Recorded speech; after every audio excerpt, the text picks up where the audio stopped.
Now we're going to move to perspective on the programme, and my guest today filmed and made what must be one of the most remarkable films of last year. It is shortlisted, in fact, for the Oscars documentary feature film. Ibrahim Nashad watched from his home in Berlin, as in August of 2021, Kabul in Afghanistan fell back into the control of the Taliban. Now, instead of continuing to watch it from home, he decided to travel there to film it, even though he'd never been there before in his life. The film contains remarkable sequences, not least as Afghans walk around a vast former US complex called Hollywoodgate, which is full of some of the $7 billion worth of military equipment that the Americans left behind. That's tactical fighter jets and M16 rifles amongst them. Well, before we talk to him, let's just watch part of the trailer.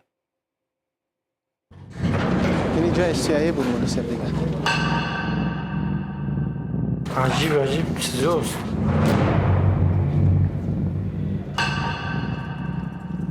يا الحمد لله تو غنیمت بوده ایش هی کافراکی.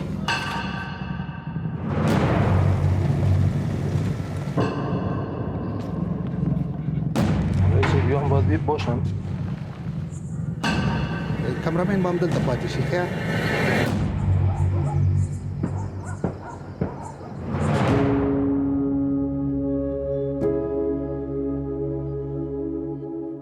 ماسك ها قبل وس قبل شو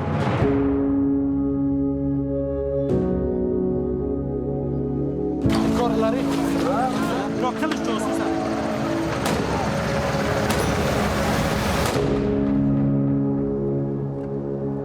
چرا کنی چالو دور میشه این تیاره؟ یه چیزی بردم جور کنم که هیچ نمی‌کنم. ما وقتش خانه است. هیچ کس نگیره. Yeah, part of the trailer there for Hollywoodgate, giving you an idea of the film. Well, Ibrahim Nashad joins us now. Thanks very much for joining us on the programme. Let's get this right. You're living in Berlin, you're an Egyptian yourself, and yet you decided to just book yourself tickets and head to Afghanistan. Why? I think, thank you for all, first of all, for having me. I think the footage that we saw at the airport,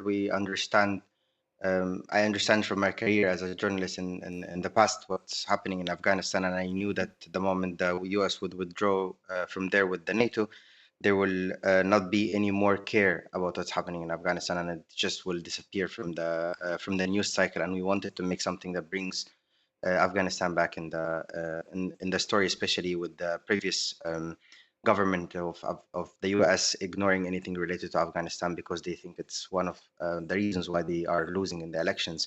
And we wanted to bring back what's happening in Afghanistan before what we see. We see Trump coming back and doing what he does, being Trump. And when you got there, I mean, it was tough at the start, wasn't it? It wasn't easy to kind of find a way in. I think it was tough, but I quickly understood what's happening. Taliban at that time were saying we're Taliban 2.0. We're gonna make Afghanistan, as Trump said, great. We're gonna let women be free, and all of these promises that they were making at the beginning, and they were seeking validation through journalism. And once I understood that, I knew that we have some power and the camera has some power, and that's how we gained the access, knowing that they wanted the camera to be there. And by the time they didn't want the camera to be there anymore, I was already inside, and I knew a lot of people from inside that could vouch for me to stay a bit longer, and it kept going all the way until the last day of shooting. And until the last day of shooting, when the Secret Service approached me and said, "You've got to come to our office with all of your material," and I had to flee the country in the same day.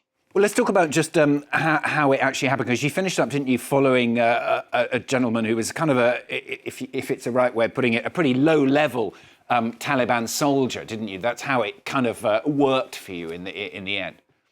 I started by meeting him, and to get a permission to film with him inside the American CIA base, I had to meet with his bosses, and it kept leading all the way up until I met with the head of the Air Forces, Maulawia Mansour, who agreed to film with Mukhtar, and then I asked him if it's possible to film with him too, and he agreed in the beginning. And it was incredible, the treasure trove that we see here, just watching that trailer with people, wandering amongst all this military equipment. What did you see? I saw a lot of the leftovers of the Americans and the failure of the foreign policy of the US, changing their policy really quickly from the Democrats to the Republicans and not following something clear as what you're seeing in the news today with what's happening in Gaza and what Trump was saying today. It's pretty much what was happening in Afghanistan in the past, that they keep changing, and this quick changes lead to a lot of mistakes. And one of these mistakes was leaving all of these weapons behind for the Taliban, the people they were fighting for 20 years, and the claims that these people were coming to end terrorism in Afghanistan, and you ended up just making them stronger. I mean, obviously you were there for a relatively short period of time, but were the soldiers there able to start using some of this equipment? I mean, presumably they had to work out and understand how it works. I was there for 7 months over the course of 1 year. I don't think it's pretty short. It's quite long to be able to get such an access. And during the time that I was there, I never expected the Taliban to be able to fix any of these weapons. But I saw them finding their ways around it, and I realized that I was pretty judgmental in the way that seeing that the Taliban are not going to be able to fix anything, especially that you have like one scene in the movie when they cannot calculate 67 times 100, which tells you these people are not going to be able to do anything. And this is the image I had from watching a lot of Western media throughout the years. But what I realized that they are capable of fixing things. And I was wrong in judging the intelligence based on the sophistication that I have for myself that are required for person to do something. Let's talk about your own personal safety. I mean, you alluded to the fact that it was, in the end, you decided, I need to go, I need to get out here. But during the whole process, how easy was it for you to film? And did you have very, very difficult situations where you were worried for your safety?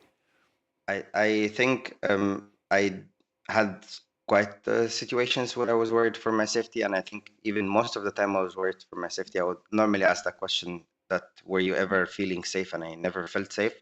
But when I compare what happened to me through the process of shooting, when I was protected by having my camera and I was protected by having a team back here who's taking care of me, and I was offered therapy, I had a lot of support to be able to do my mission. But the people of Afghanistan does not have this support, and they are facing the Taliban every single day. The women of Afghanistan today are suffering in a big way against the Taliban, and the Taliban are applying an apartheid against these women. They cannot even go to the park or walk in the street freely, and they cannot have education. And the people of Afghanistan are suffering in a huge way, and the world is just turning a shut eye towards what's happening in Afghanistan. What are your thoughts now for the future? I mean, obviously you've been watching the situation since you came back from here. The Taliban seem to be having generally a much tighter and tighter grip on the country. I mean, do you have hopes for the people of Afghanistan? I think we must have hope. Humans, people like me and people like the people of Afghanistan and people from our region, if we don't have hope, we don't exist. So we always have hope. And what about you yourself? I mean, where does this come from in you? I mean, you said you were watching at home and you just picked up your camera and went. I mean, is that something you've always done? I know you filmed some of the protests in Egypt that broke out during the Arab Spring. I mean, will you always do that, do you think? Pick up your camera and go where the news is, if you like? I don't think it's something related, that I always pick my camera and go for something that has something near to my heart. And I know that this story is a story that I'm the one that is supposed to tell. And not many people are telling that story. So I always try to find a story that represents me and bridges cultures together. Ibrahim Nashat, thanks for joining us on the programme today. Well done with the film, and best of luck at the Oscars. You never know, you could be an Oscar winner in a few weeks' time. Thank you. Thanks once again. Hollywoodgate, they're the name of the film. Thanks to him.